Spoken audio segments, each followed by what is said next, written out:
예, 민주당이 아주 엄중한 위기라고 생각합니다. 어떤 측면에서는 지금 퍼펙트 스톰이 형성되고 있고 곧 퍼펙트 스톰이 닥칠지도 모르겠습니다.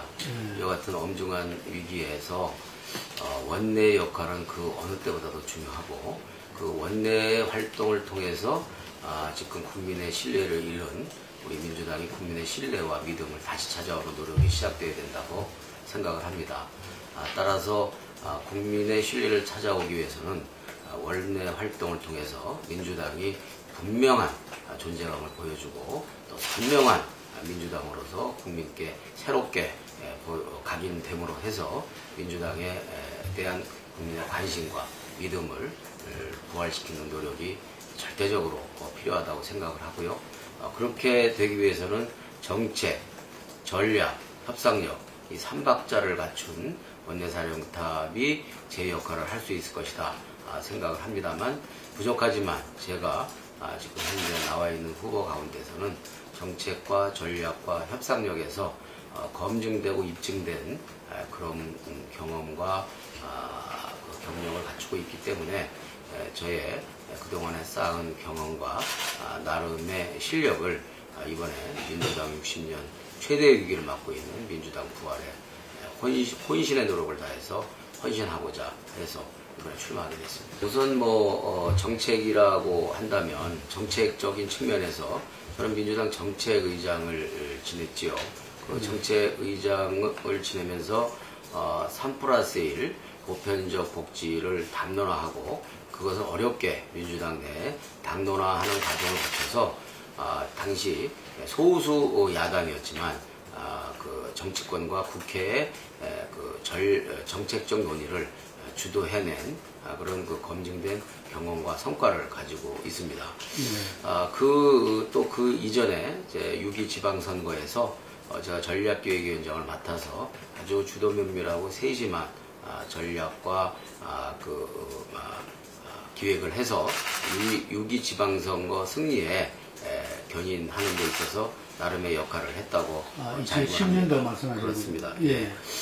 또 이제 한편으로는 제가 2008년도 문방위 간사를 하면서 국민 여러분들께서 다 아시는 미디어 악법 그 저지 과정에서 2년여의 그 장구한 시간을 끌어가면서 충분한 그 설득력과 협상력, 투쟁력을 보여줬다고 생각을 하고요. 마지막에 국회 본회의에서 일방적인 본회의 직권상정을 통한 처리가 있었습니다만 그럼에도 불구하고 언론기관이나 또 시민사회단체에서 민주당이 싸울 만큼 싸웠다, 저지할 만큼 저지했다, 최선을 다했다라는 그런 평가를 받아서 민주당의 존재감을 분명하게 보여줬던 경험이 있죠. 그런 나름대로 역할과 경험이 있었고요. 거기에다가 조금 더 제가 제 자랑 같습니다만 추가로 한두 가지만 더 말씀드리면 저는 2007년 김대중 당시 총재께서 12명으로 구성하는 대선기획단의 최연소 멤버로서 약 2년 가까이 대선 기획을 통해서 DJP까지 만들어내는 과정을 통해서 최초의 평화적인 정권 교체를 이룩하고 김대중 국민의 정부를 수립하는데 직접적인 기여를 했던 그 경험을 갖고 있고요.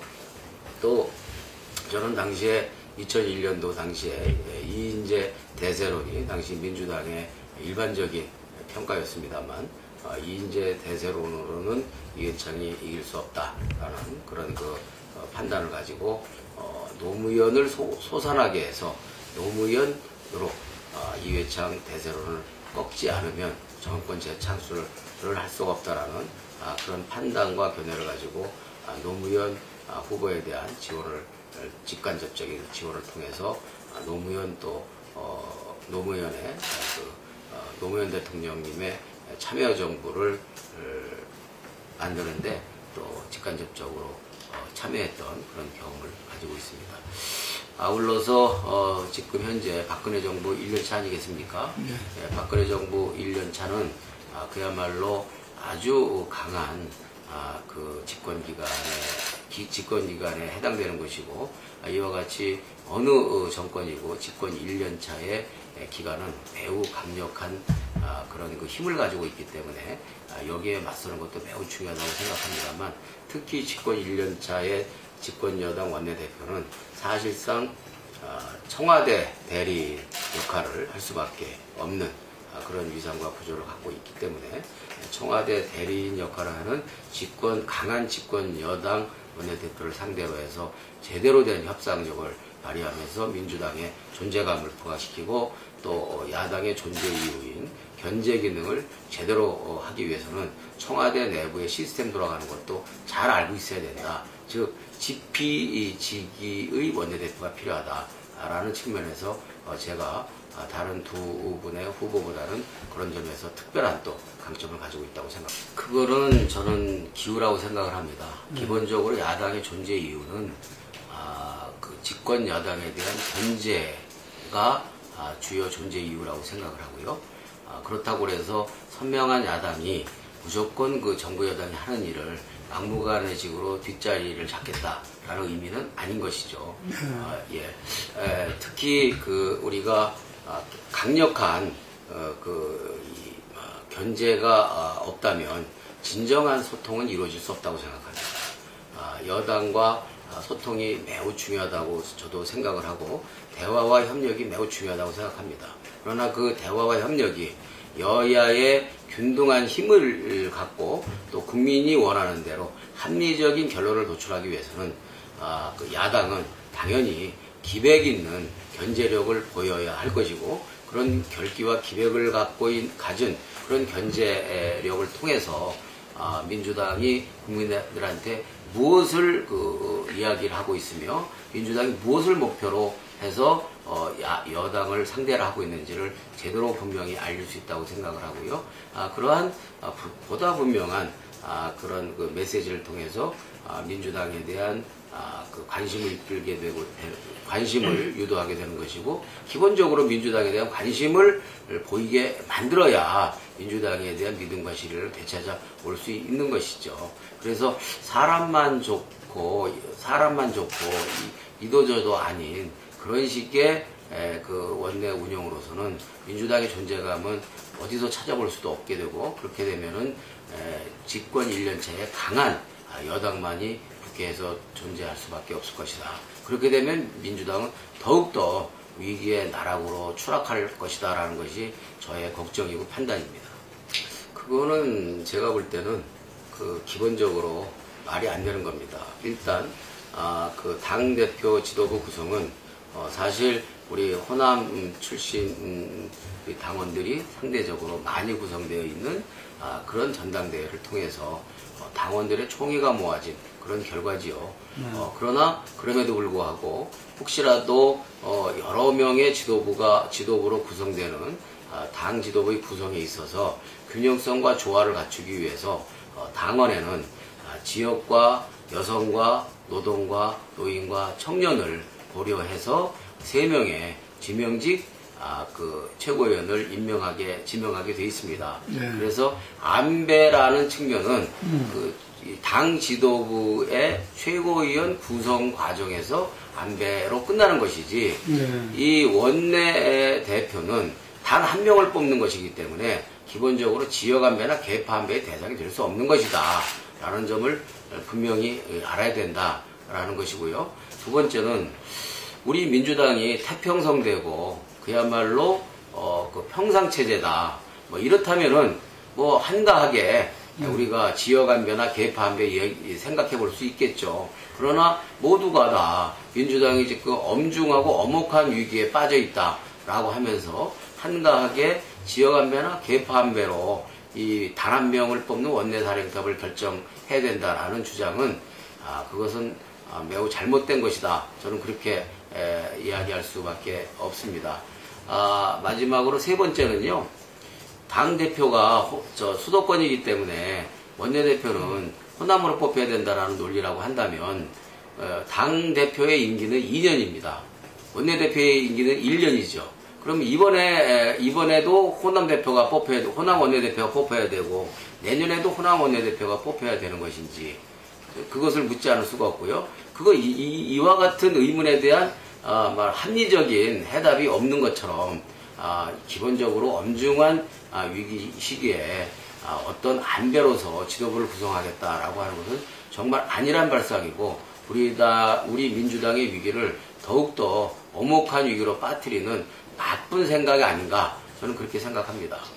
저는 사실은 어떤 측면에서 지금 단 한 명을 뽑는 원내 대표의 그 지역 안배론을 이야기하는 것도 그 이면에는 일종의 계파주의적 논리가 숨어 있는 것이고 계파주의적 논리를 들어서 그 지지하기가 어려우니까 지역 안배라는 그런 말도 안 되는 그런 이 논리로 포장 내지는 위장하고 있다. 저는 그렇게 생각을 합니다. 그것이 이번 그 계파 안배 논리의 본질이다. 그리고 핵심이다. 저는 그렇게 판단을 하고 있고요.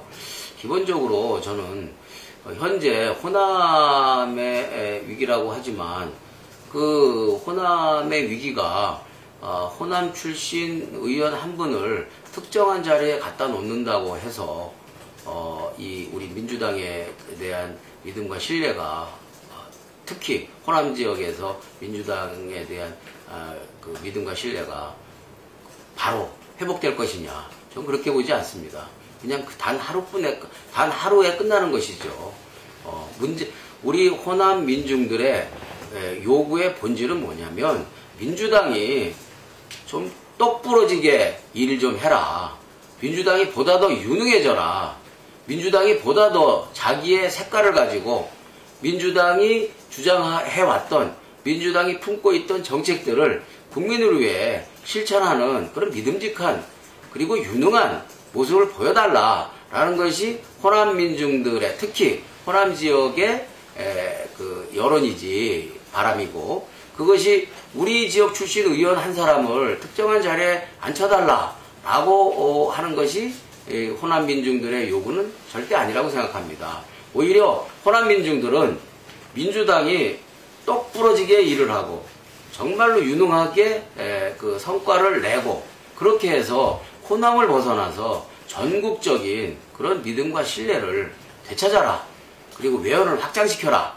그렇게 해서 수권해라. 라는 것이 호남 민중들의 본질적인 요구라고 생각을 하고 저는 이러한 호남 민중들의 요구는 그야말로 선명한 민주당으로 분명한 존재감을 불러일으키고 그렇게 해서 국민들로부터 믿음과 신뢰를 되찾아오는 강한 민주당으로 거듭날 때 그것이 해결책인 것이고 호남 민중들이 바라는 민주당의 모습이다. 저는 그렇게 생각합니다. 정말 위기이니만큼 저는 127명 우리 의원님들의 그 판단과 그리고 이성을 믿습니다.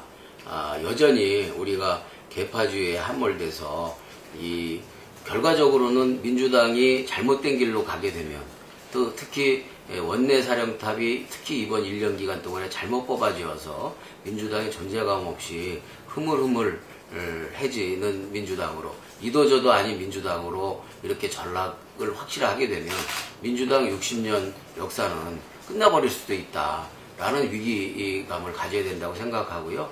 그렇게 되면 단순히 이른바 그 원내대표를 잘못 선택하는 것에 그치는 것이 아니라 스스로의 정치적 어떤 진로와 전망도 대단히 스스로 암울하게 만드는 자해적인 결과가 될 수 있기 때문에 저는 이런 부분들에 대해서 우리 민주당 의원님들이 충분히 생각하고 현명한 선택을 하리라 생각합니다. 저는 당 차원에서는 어떤 측면에서 경쟁자 관계가 될 가능성이 더 높다고 봐야 되겠죠. 그러나 원내 차원에서는 안철수 의원이고 그 128명 중 128명의 의원 중에 한 분이기 때문에 저는 원내에서는 다른 점보다는 함께 해야 할 일들이 훨씬 더 많을 것이다 라는 것이죠. 안철수 의원님이 국회에 들어오신 것은 단순히 그냥 국회의원직 신분을 유지하기 위해서 들었다고 저는 생각하지 않습니다. 국회에서 민의의 전당에서 안철수 의원님께서 생각하고 계신 그 새정치를 실현하는 노력을 할 것이고 또 국민을 위한 민생 정책을 구체적으로 펼치면서 주장하면서 또 입법도 함께 하는 그런 목표를 가지고 있으리라 당연히 생각을 하고요. 그런 과정 속에서 본다면 원내에서는 적어도 안철수 의원님과 민주당 의원들은 상호 협력적인 관계가 될 것이고 다른 점보다는 이 정치적인 성향이나 정책적인 비전 그리고 지향하는 가치와 목표라는 측면에서 훨씬 더 이 다른 점보다는 동일한 점, 동질감이 훨씬 더 많을 것이다.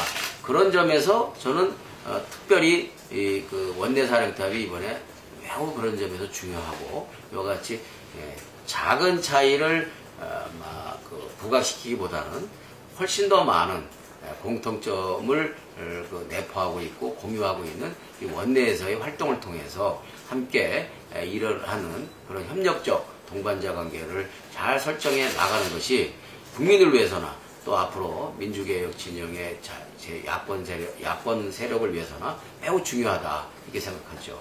글쎄요, 지금 10월 재보선까지는 매우 어떤 측면에서는 기간적으로 짧은 기간이라고 보여집니다. 그러나 저희로서는 이제 이 소위 말하는 멘붕이라는 아픔과 상처에서 벗어나서 이제 새로운 지도부가 구성이 되니만큼 전열을 정비해서 이 새누리당과 집권 여당과 분명한 각을 세우고 또 민생을 위해서는 협력할 것은 분명하게 협력해주고 그래서 되는 것은 확실하게 해주고 시원스럽게 안 되는 것 특히 국민의 눈높이에서 벗어나는 그런 독선이나 독주에 대해서는 확실하게 결기와 기백을 갖고 견제를 해내므로 해서 집권 여당이 국민의 눈높이에서 벗어나는 일이 없도록 철저하게 견제 관리하는 역할을 제대로 해간다면 우리 민주당이 국민의 그 믿음을 되찾는 그런 실마리를 찾을 수 있을 것이고 그런 실마리를 통해서 10월 재보선의 선거 환경도 좋아질 수 있지 않을까라는 기대를 해봅니다만 지금으로서는 그 어떤 낙관적인 확답을 내릴 수 있는 근거는 많지 않다고 봅니다. 지금 야당이 빨리 하자라고 해서 될 수 있는 문제는 현실적으로는 아니죠. 그러나 가장 중요한 것은 국민의 그 생각과 판단이 제일 중요하다고 생각합니다. 정치는 국민의 생각을 대변해서 행동하고 실천하는 것이기 때문에 그래서 경제민주화법 늦느냐 빠른 게 좋은 것이냐 늦은 게 좋은 것이냐 라고 이야기한다면 국민들이 판단하기 굉장히 어려울 것입니다. 저는 그와 같이 포괄적인 개념을 구체적인 강론으로 가지고 가고 싶습니다. 예를 들어서 저는 앞으로 국회 운영을 매달 격월로 자동 개회되는 임시국회는 물론이고 정기 예산국회까지 분명한 전략적 목표를 가지고 운영을 하고자 합니다. 그래서 일단 제가 간으로 생각하는 것은 6월 국회는 을의 눈물을 닦아주는 국회가 되지 않겠는가. 을의 눈물을 닦아주는 국회로서의 목표를 설정하고 그 을이 일방적으로 당해온 그 갑의 횡포, 특히 재벌과 대기업의 일방적인 횡포를 샅샅이 훑어내고 찾아내고 발라내서 이러한 부분들을 국민들 앞에 제시하고 그렇게 해서 이것은 고쳐야 된다라는 국민적인 공감대를 우리가 함께 이뤄낸다면 그것은 강성이라고 불리우는 우리 최경환 원내대표가 저는 거의 될 거라고 판단을 하고 전망을 하고 있습니다만 아무리 강한 원내대표를 할지라도 국민의 뜻을 거스르기는 매우 부담스러울 것이다 라는 것이고 그런 점에서 저는 전략적이고 정책적이고 그리고 협상력이 강하고 또 국민들과 함께 호흡하면서 야당은 의석수가 적기 때문에 국민의 힘을 같이 안고 가지 않으면 그 어떤 것도 해결해낼 수가 없는 것입니다. 따라서 그와 같이 국민의 여론과 함께 그 원내를 운영할 수 있는 그런 전략적 홍보 기획적 그런 마인드가 그래서 중요한 것이다 이렇게 생각을 하죠. 예, 굉장히 협상력이 중요하다고 생각합니다. 그래서 지금 새누리당이 잘 아시겠습니다만 유례 없는 야당 원내대표 선출 뒤에 이 뒷공무니에 붙어서 원내대표를 선출하는 일을 하고 있죠. 예. 원래 제가 알기로는 일부 국민일보나 세계일보에도 보도가 있었습니다만 새누리당 원내대표를 5월 13일 날 선출하는 걸로 했었는데 저희가 5월 15일 날로 결정이 되니까 5월 15일 저희 10시에 원내대표 선출을 하게 됩니다만 새누리당이 야당의 원내대표 선출을 보고한다라는 미명 아래 같은 날 오후 2시에 원내대표 선출 일자를 그렇게 확정을 했습니다. 집권 여당으로서는 유례가 없는 어떻게 보면 좀 치사한 상도에 어긋나는 치사한 왜 일정을 잡았다 이렇게 생각이 되고요. 지금 세계일보나 국민일보 등 일부 언론에서 흘러나오고 있는 것은 일반적으로 새누리당에서 강한 원내대표로서 최경환 후보 또 온건한 후보로서 이주영 후보 이렇게 이야기를 하고 있고 새누리당에서 강한 원내대표가 결정이 되면 상대적으로 민주당에서 강한 원내대표를 내세우고 있는 전병헌이 유리할 것이다 라는 일반적인 전망이 많이 나왔고 저쪽에서 온건한 원내대표가 되게 되면 민주당 카운터 파트너도 온건한 원내대표가 될 것이다. 온건한 원내대표에게 유리할 것이다. 라는 그런 전망이 많이 나왔는데 결론적으로 말하면 야당의 원내대표 경선 결과를 보고 자기네들이 한다고 하지만 사실은 제가 볼 때는 박심이 많이 담겨져 있는 강한 원내대표가 선출될 가능성이 더 높다고 보고 그렇게 됐을 경우에 상대하기가 버겁다고 느끼고 있는 제가 원내대표가 유리하게 진행될 수 있는 그런 환경을 차단하고자 하는 저는 의도가 숨어 있는 것이다 이렇게 생각을 하고 실질적으로 여기저기서 들려오는 이야기가 세 후보 중에 새누리당이 가장 상대하기 버겁고 부담스러운 사람이 전병헌이다 라는 이야기는 여러 기사에서 많이 좀 나왔던 것 같습니다.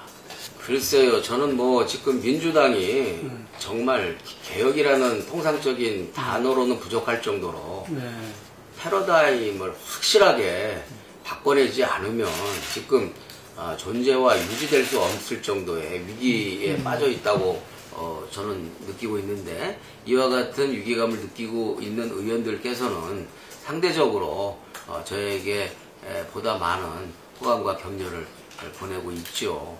신경민 최고께서 민주당의 위기의 한 본질을 꿰뚫는 말씀을 하셨죠.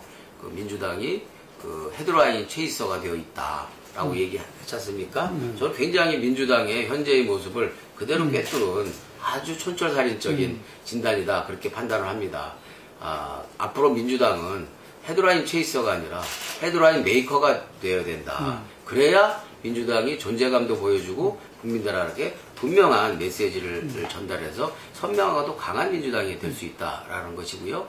그렇게 헤드라인 메이커가 되는 것이 쉽지만은 않은 것이죠. 그 헤드라인 메이커가 되기 위해서는 앞서 말씀드린 대로 정책적 그런 경험과 마인드, 전략적 그런 경험과 마인드, 그리고 아주 집요하고 치열한 그런 협상력 이런 것들이 갖춰져 있어야 된다고 생각을 하고요. 그렇기 때문에 저는 그런 부족합니다만 지금 나와 있는 경선 후보자들 가운데서는 비교적 정책과 전략과 협상력 이렇게 3박자를 갖춘 그런 원내대표가 아닌가. 거기다가 제가 지난번에 3+1 보편적 복지를 당론화해서 정치권의 정책을 주도했던 경험이 있습니다만 그 정책 전략 협상력에다가 플러스 하나 더 한다면 청와대의 경험을 통해서 청와대 내부 시스템을 아는 것이 매우 협상에 있어서 중요한 그런 지피지기의 대표가 될 수 있는 요건이기 때문에 그런 점에 있어서 정책, 전략, 협상력 플러스 청와대 경험 이것이 저에게는 매우 현재 민주당 위기를 타파하는데 나름대로 갖춰진 제가 갖고 있는 무기다. 네, 지금 사실 제가 이번에 많은 의원님들을 만나면서 제 스스로가 이번에 많이 더 성숙해지는 그런 과정이 있어서 이번 원내대표 경선이 저에게는 인간적으로나 정치적으로 더 성숙해지는 좋은 경험이었다고 생각을 하고요. 특히 저는 이제 이번에 우리 의원님들과 지난 이야기를 해가는 과정에서 서로 간의 교감과 소통을 좀 많이 해서 그나마 다행이다 이렇게 생각을 합니다. 다만 제가 지난 1년간은 제가 이번에 원내대표 재수생 아닙니까? 네. 예, 그런 측면에서 제가 원내대표에서 떨어졌던 입장에서 조금 원내 지도부나 당 지도부가 조금 잘못돼 가거나 조금 제 나름대로 불만이 있다 하더라도 사실은 이야기를 하는 것 자체가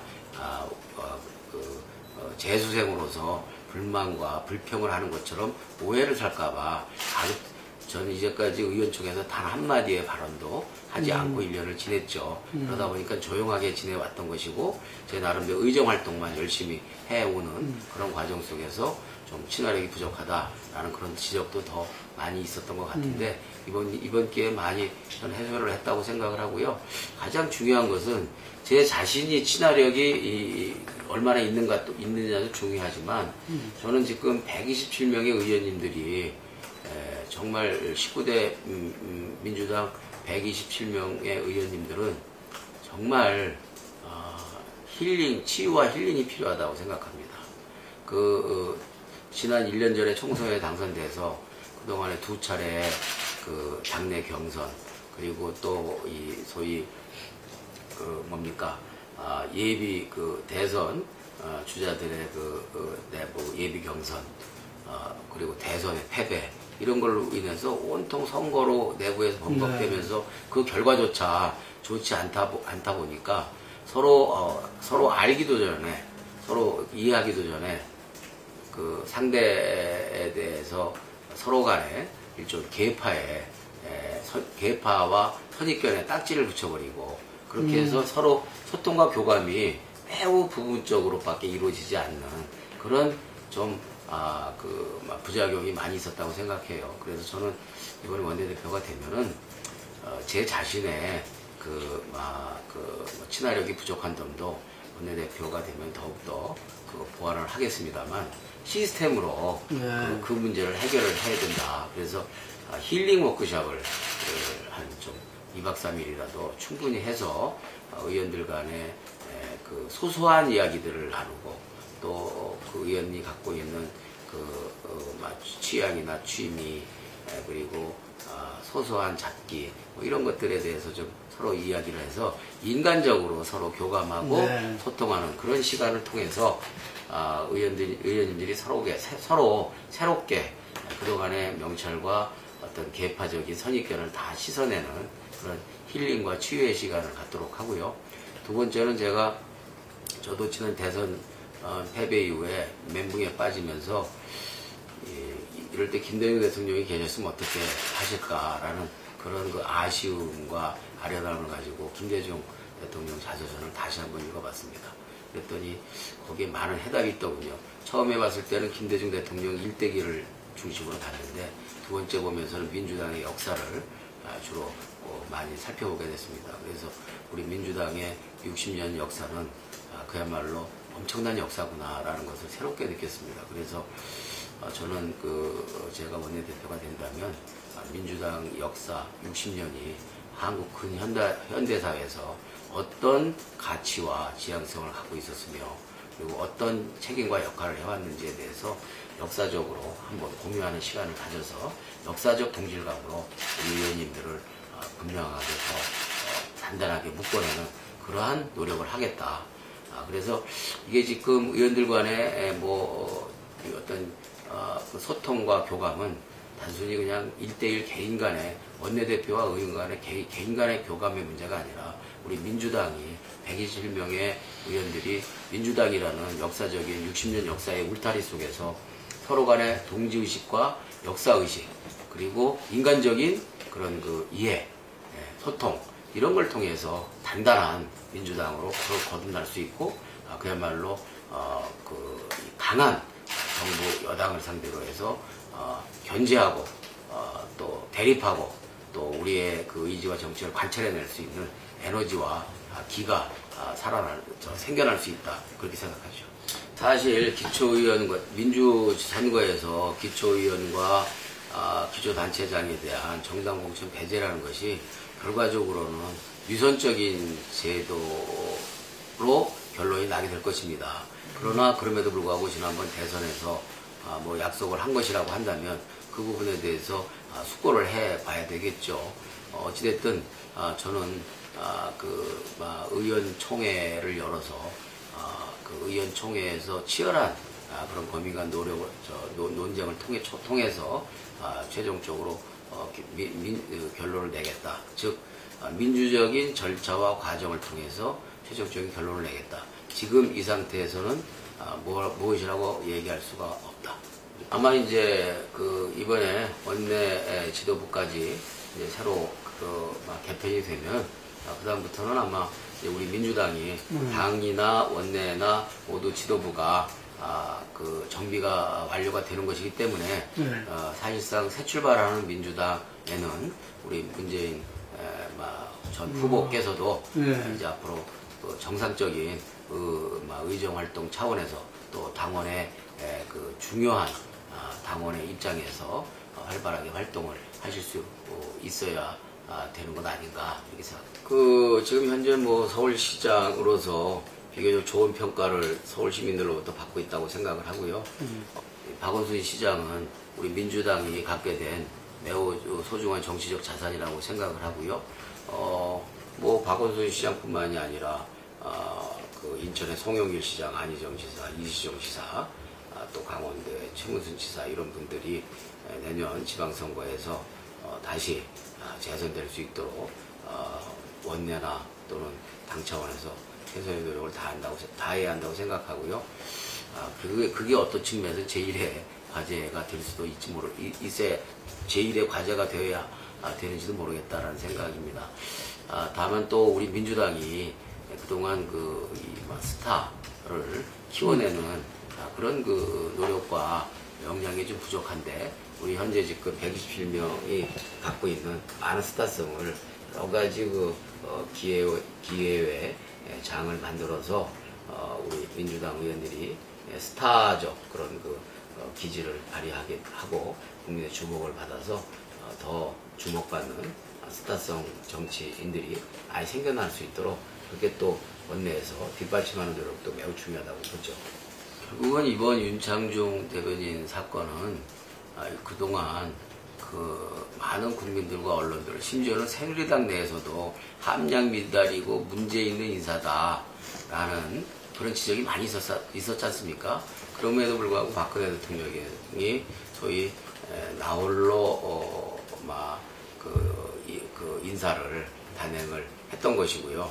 그런 나홀로 인사를 단행한 결과 여러 가지 인사 참사가 벌어졌습니다만 이번 윤창중 대변인의 문제는 인사 참사, 박근혜 정부 인사 참사에 사실상의 종결판 아닌가 이렇게 보여지고요. 특히 지금 한반도의 위기가 극한 상황에 달해 있는 상태에서 일어난 일이라는 점, 그리고 대통령 첫 순방에서 일어난 일이라는 점, 특히 이 한반도의 극한 위기 상황 속에서 가장 중요한 상대국인 미국 방문 시에 어떻게 그 같은 일이 저질러질 수 있을까라는 점에서 볼 때 도대체 국민들로서는 납득하기 힘들 것이라고 보여지고요. 그런 점에 있어서 박근혜 대통령께서 언론과 국민들, 야당과 또 심지어 새누리당까지 문제로 지적했던 그걸 묵살하고 나홀로 일방적 그런 인사를 한 그 결과와 책임이 있기 때문에 이 문제에 대해서는 박근혜 대통령이 국민 앞에 사과할 수밖에 없는 문제다 이렇게 생각을 하고요. 어쨌든 이 국제적 망신이기 때문에 길게 끌지 말고 짧게 끊고 가는 것이 우리 나라를 위해서나 국익을 위해서 도움이 되지 않을까 생각합니다. 예, 우리 네티즌 여러분 안녕하십니까? 전병헌 의원입니다. 우리 네티즌 여러분들 얼마나 요즘 전국이나 또 우리 살아가는 모습을 볼 때 답답하시겠습니까? 그러나 저희들 민주당이 많이 부족하고 또 많이 그 실망을 끼쳐드렸습니다만 이제 그 당과 원내를 정비를 해서 우리 국민들께서 특히 네티즌 여러분들께서 보다 더 관심 있고 흥미로운 그런 일들을 많이 이뤄내고 특히 국민의 믿음을 줄 수 있는 믿음직한 민주당으로 거듭나고자 합니다. 유능한 민주당, 그리고 살아있는 민주당, 기백 있는 민주당, 그리고 국민의 생활의 문제 속에 막힌 곳은 속도 있게 들어가서 뚫어주고 또 가려운 곳은 또 기민하게 가서 긁어주는 그런 문제를 해결하는 유능한 민주당으로 거듭나도록 하겠습니다. 다시 한번 이 인터뷰에 대해서 끝까지 이렇게 봐주셔서 감사합니다. 고맙습니다. 열심히 하겠습니다.